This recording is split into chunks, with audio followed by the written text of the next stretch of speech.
دین اسلام کی تبلیغ کے کام کے لیے آپ ملک مصر کا سفر کیا۔ جب وہاں پہنچے تو وہاں کے بادشاہ کو پتہ چلا کہ ابراہیم علیہ السلام ایک خوبصورت خاتون کے ساتھ یہاں پر آئے ہیں۔ فرعون نے آپ کی بیوی سیدنا سارہ علیہ السلام کی کیفیت سنی تو وہ بدنیت ہو گیا، انہیں بری نیت سے اپنے دربار میں بلایا۔ سارہ علیہ السلام کو جیسے ہی اس بات کا اندازہ ہوتا ہے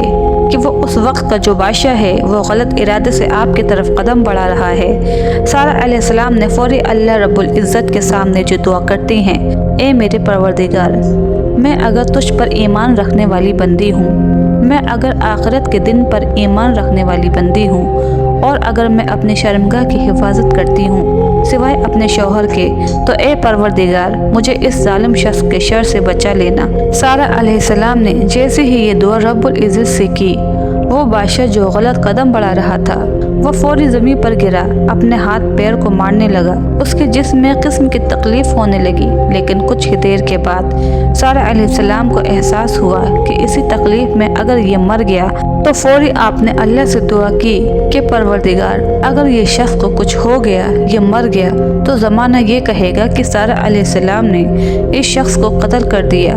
جو ہی آپ نے اس بات کا اظہار کیا، لیکن جیسے ہی تکلیف دور ہوئی وہ بادشاہ دوبارہ پھر سے سارہ علیہ السلام کی طرف بڑھنے لگا، اور سارہ علیہ السلام پھر سے دوبارہ وہی دعا کرتی ہیں، دوبارہ وہی شخص زمین پہ گرتا ہے اور اپنے ہاتھ پیر مارنے لگتا ہے، اس کے جسم میں ایک قسم کی تکلیف بڑھتی چلی جاتی ہے۔ سارہ علیہ السلام پھر سے وہی کہتی ہیں، اس کی تکلیف دور ہوئی، اس بادشاہ کو اس بات کا احساس ہو گیا، اس کی نیت بد اس کے منہ پر مار دی گئی، اور وہ اس حادثے کی نیت سے سمجھ گیا کہ سیدہ سارہ اللہ کی نہایت خاص اور مقرر بندی ہیں۔